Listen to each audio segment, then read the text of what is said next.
Teman-teman semua, sebagian besar dari kita atau mungkin semua dari kita itu pernah mengalami atau menyaksikan suatu kejadian yang luar biasa di dalam kehidupan kita, yang mana kejadian tersebut itu memberikan trauma di dalam diri kita atau hati kita. Dan tanpa kita sadari, trauma tersebut terus menghantui kita di dalam kita berkegiatan atau beraktivitas. Dan itu sangat mengganggu kita dalam kita melaksanakan kegiatan, karena kita terus dihantui oleh trauma tersebut.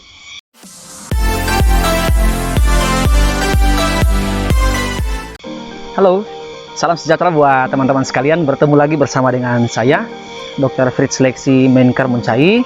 Bagi teman-teman yang tetap setia ada di channel ini, menyaksikan setiap video yang ada di channel ini, saya ucapkan banyak terima kasih. Dan bagi teman-teman yang baru saja bergabung, yang baru saja hadir di channel ini, saya ucapkan selamat bergabung dan terima kasih.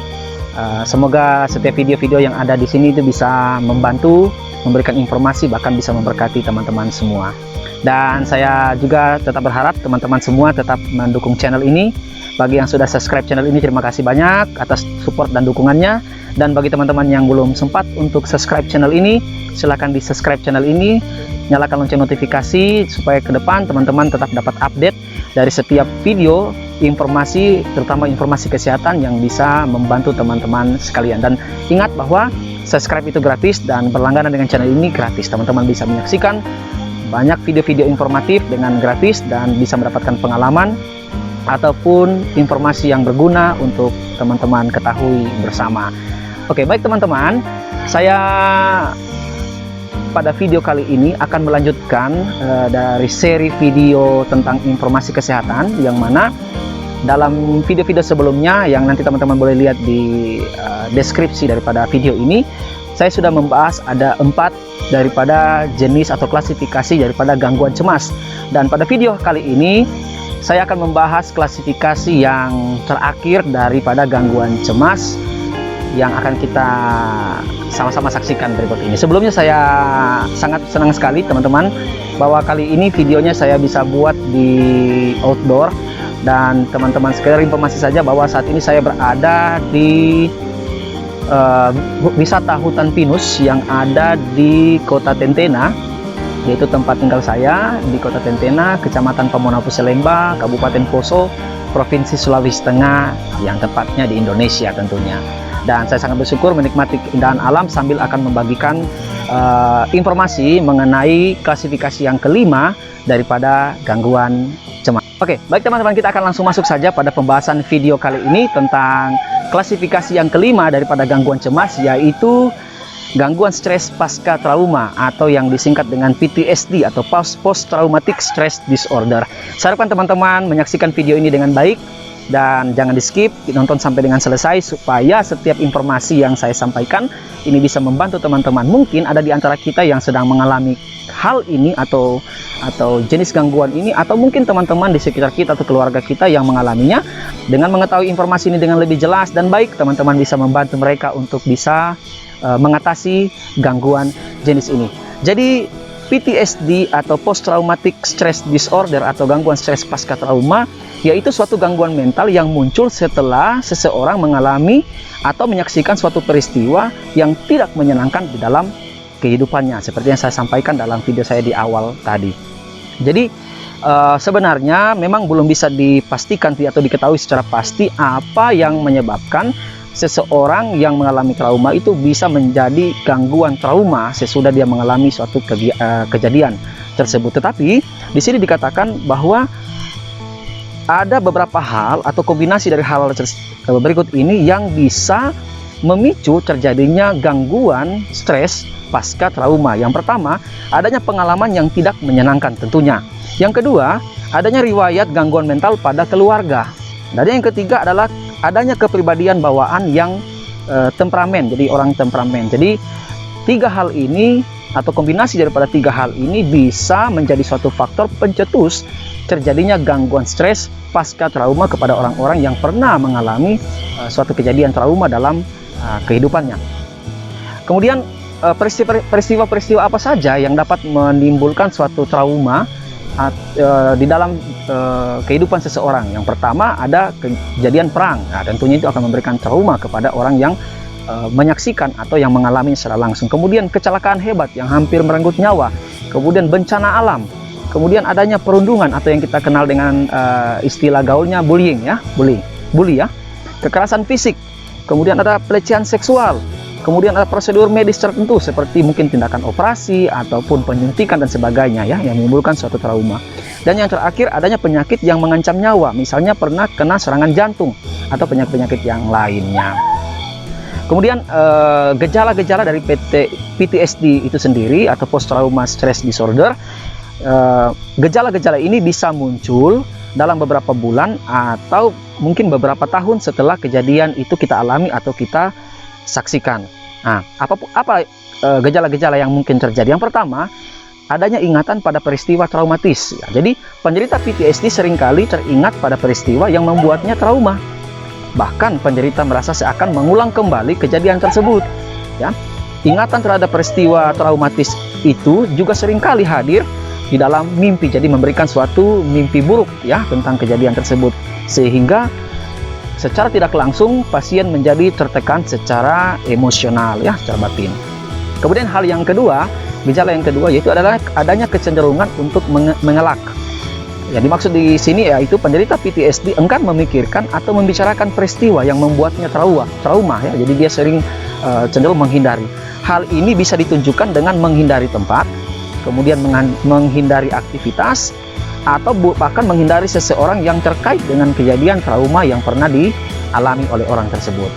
Nah, berikutnya, gejala yang berikutnya yaitu adanya pemikiran dan perasaan yang selalunya negatif. Jadi selalunya negatif thinking. Yang mana penderita PTSD cenderung menyalahkan dirinya atau menyalahkan orang lain. Selain itu, penderitanya juga kehilangan minat pada aktivitas yang dulu disukainya, ya, dan merasa sering putus asa.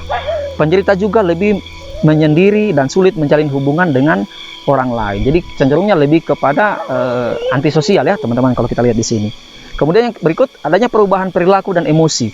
Ya, penderita PTSD seringkali mudah takut atau marah meski tidak dipicu oleh ingatan pada peristiwa yang traumatis. Ya, jadi lebih sensitif orangnya. Ya. Perubahan perilaku ini juga sering membahayakan dirinya atau orang lain. Ya, penderita menjadi sulit tidur dan kadang-kadang sulit berkonsentrasi ya, baik dalam pekerjaan, dalam studi bagi mereka yang masih studi dan lain sebagainya. Kita akan melihat sekarang apa saja faktor-faktor risiko ya yang dapat menyebabkan PTSD ya, selain kombinasi daripada 3 hal yang saya sampaikan tadi. Jadi di sini ternyata ada beberapa hal yang bisa berisiko ya membuat seseorang yang pernah mengalami trauma bisa menjurus kepada PTSD atau post trauma stress disorder atau stres pasca trauma ya, gangguan stres pasca trauma. Yang pertama, orang-orang yang kurang mendapatkan dukungan dari keluarga dan teman. Jadi kurang mendapatkan kasih sayang, kurang mendapatkan support ya dari orang tua, keluarga, ataupun daripada teman-teman orang-orang di sekitarnya. Kemudian orang-orang yang menderita kecanduan alkohol atau penyalahgunaan nafsa ya, narkotika dan psikotropika lainnya. Kemudian yang ketiga, menderita gangguan mental lainnya ya, misalnya ada gangguan kecemasan. Nah, itu teman-teman boleh saksikan videonya, ada 4 gangguan cemas klasifikasi yang sudah saya bahas pada video sebelumnya. Mungkin dia juga pernah mengalami gangguan cemas itu sehingga memberikan suatu risiko yang besar mengalami yang namanya PTSD. Kemudian memiliki keluarga dengan riwayat gangguan mental ya, misalnya ada keluarga yang mengalami depresi, bisa saja. Kemudian mendapatkan pengalaman traumatis sebelumnya, misalnya dirundung atau bullying pada masa kecilnya. Jadi memang orang-orang yang sering mengalami bully baik di sekolah ataupun di lingkungannya sejak dia kecil itu juga memberikan risiko yang sangat besar. Dan yang terakhir, memiliki pekerjaan tertentu, misalnya tentara atau relawan medis yang tinggal di daerah perang. Jadi kesehariannya berkaitan dengan suatu kejadian-kejadian yang selalu mengancam nyawanya. Jadi ini juga memberikan suatu faktor risiko yang besar terhadap terjadinya PTSD ya.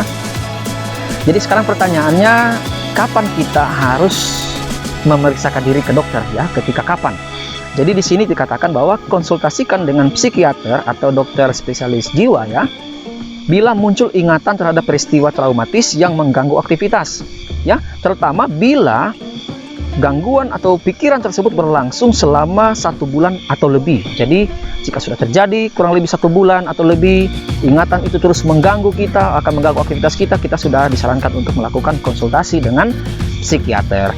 Kemudian yang kedua, segera konsultasikan ke psikiater bila ingatan tersebut atau ingatan tentang kejadian traumatis itu sampai memicu kita menyakiti diri kita. Jadi kita sudah berpikir untuk menyakiti diri kita, ya, menjurus kepada kegiatan bunuh diri dan sebagainya, ya, atau bahkan menyakiti orang lain. Kita sudah terpikir untuk melakukan suatu tindakan yang bisa menyakiti orang lain, atau sampai mendorong kita untuk bunuh diri seperti saya katakan tadi. Jadi jika itu sudah muncul dalam benak kita atau pikiran kita, kita sudah disarankan untuk segera memeriksakan diri atau berkonsultasi dengan psikiater. Oke. Bagaimana soal pengobatan? Ya, jadi memang secara umum sekali lagi memang dibutuhkan suatu konsultasi dengan seorang psikiater. Tetapi dalam kegiatan terapi khususnya untuk mengendalikan PTSD atau mengatasi PTSD, yang pertama ada beberapa kombinasi terapi. Yang pertama dilakukan adalah psikoterapi yang tentunya, ya, merupakan pilihan pertama dalam mengatasi PTSD. Nah, jika gejala-gejala yang dialami pasien tergolong parah, biasanya dokter akan menggabungkan antara psikoterapi dan obat-obatan.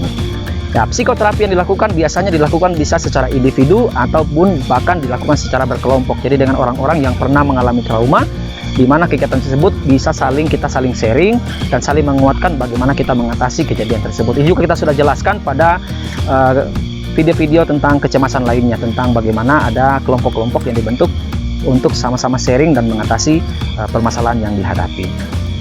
Kemudian ternyata PTSD juga punya komplikasi yang bisa terjadi jika kita tidak mengatasinya dengan segera, yaitu yang pertama bisa terjadi depresi. Ya, tentu akan terjadi depresi. Yang kedua terjadi gangguan makan. Gangguan makan ini akan memberikan banyak pengaruh sekali kepada tubuh, di mana akan timbul gejala-gejala berhubungan dengan lambung karena asam lambungnya meningkat dan sebagainya, membuat akan ada gejala mual, muntah, nyeri hati dan sebagainya. Kemudian adanya gangguan kecemasan lainnya, ya, bisa gangguan cemas menyeluruh atau gangguan cemas lain sesuai dengan video yang 4 yang sudah saya bahas. Nanti teman-teman boleh saksikan. Kemudian bisa ketergantungan alkohol dan nafsa jika orang tersebut ketika dia stres dan sebagainya, akhirnya dia lari pada suatu kegiatan atau hal-hal yang negatif seperti penyalahgunaan alkohol ataupun penyalahgunaan narkotika, dan itu juga memberikan pengaruh baik bagi kesehatan bahkan bagi psikologinya lebih parah lagi ke depannya. Oke. Kemudian hal-hal atau kiat-kiat yang dapat kita lakukan yang dalam hal ini untuk melakukan pencegahan terhadap suatu kejadian PTSD, ada beberapa hal yang bisa kita lakukan di sini. Yang pertama, kita diupayakan berbicara kepada keluarga, jadi lebih menjadi orang yang terbuka, ya, jadi tidak menjadi orang yang tertutup, ya. Kita terbuka kepada keluarga, teman, atau mungkin terapis atau psikiater kita tentang kejadian traumatis yang pernah kita alami. Jadi kita tidak menyimpannya sendiri, tapi kita share kepada orang-orang yang bisa dipercaya seperti keluarga, atau mungkin pada teman kita, atau pada psikiater kita yang kita percayai. Kemudian cobalah untuk fokus pada hal-hal yang positif, jadi selalu berpikir positif, termasuk ketika kita mengalami peristiwa traumatis, ya. Sebagai contoh, kita merasa bersyukur bisa selamat dari kecelakaan yang dialami jika kita trauma terhadap suatu kejadian. Jadi intinya di sini kita selalu, ya, harus merasa bersyukur bahwa dalam setiap kejadian yang kita alami, bahwa di situ ada hal positif yang bisa kita ambil. Contoh seperti tadi, ya, kecelakaan, ya kita bersyukur bahwa kita masih bisa hidup, dan ke depan ya kita mesti lebih berhati-hati. Jadi ada hal-hal positif yang kita ambil dari setiap sisi kehidupan. Dan ini pengalaman saya juga bahwa dalam setiap kejadian, karena saya juga pernah mengalami yang namanya kerusuhan, ya, sejak saya SD, saya sering mengungsi dan sebagainya akibat kerusuhan. Tetapi saya harus belajar bahwa setiap kejadian yang saya alami itu memberikan suatu manfaat atau hal positif bagi saya, yaitu membuat mental kita semakin kuat. Jadi ketika berhadapan dengan hal-hal yang berat dalam kehidupan, kita sudah punya pengalaman yang baik tentang bagaimana mengatasi suatu ketakutan, suatu stres dan sebagainya. Jadi saya mau menyampaikan di sini, tentu ya kita harus selalu positive thinking dan tetap bersyukur. Dan tentunya sebagai orang beragama, ya, kita tetap disarankan untuk terus mendekatkan diri kepada Tuhan, tentunya yaitu melalui meningkatkan ibadah kita, ya, doa kita kepada Tuhan, dan tetap, ya, percaya bahwa kehidupan kita semua tetap ada dalam lindungannya Tuhan. Itu yang dikatakan iman. Jadi itu ya juga akan memberikan kita penguatan ketika kita mengimani bahwa kehidupan ini tetap ada dalam genggaman kasih sayang daripada pencipta kita, yaitu Tuhan semesta alam.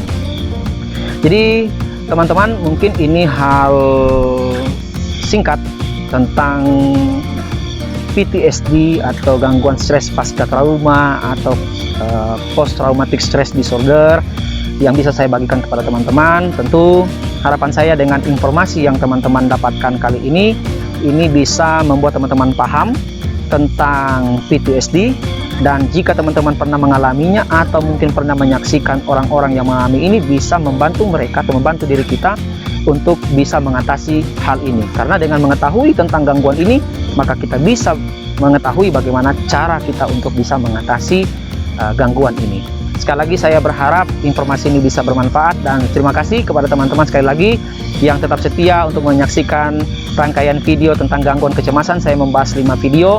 Semoga video-video yang saya boleh berikan atau boleh teman-teman saksikan itu bisa bermanfaat dan membantu teman-teman untuk bisa menjalani hidup ini dengan lebih baik tanpa diganggu oleh suatu kecemasan yang berlebihan. Jadi teman-teman, saya tidak bilang tidak boleh cemas. Cemas itu adalah hal yang normal sebagai manusia, tetapi yang tidak normal ketika kecemasan itu memberikan dampak negatif dalam kehidupan kita atau mengganggu aktivitas kita atau membuat hati kita tidak sejahtera. Sekali lagi terima kasih.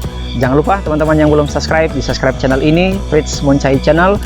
Jangan lupa tekan lonceng notifikasi biar teman-teman bisa tetap mengupdate, karena ke depan akan ada seri-seri video tentang kesehatan lainnya yang bisa teman-teman saksikan di channel ini, ataupun beberapa video vlog yang selalu saya upload juga tentang aktivitas saya hari-hari, baik aktivitas sosial atau aktivitas keluarga.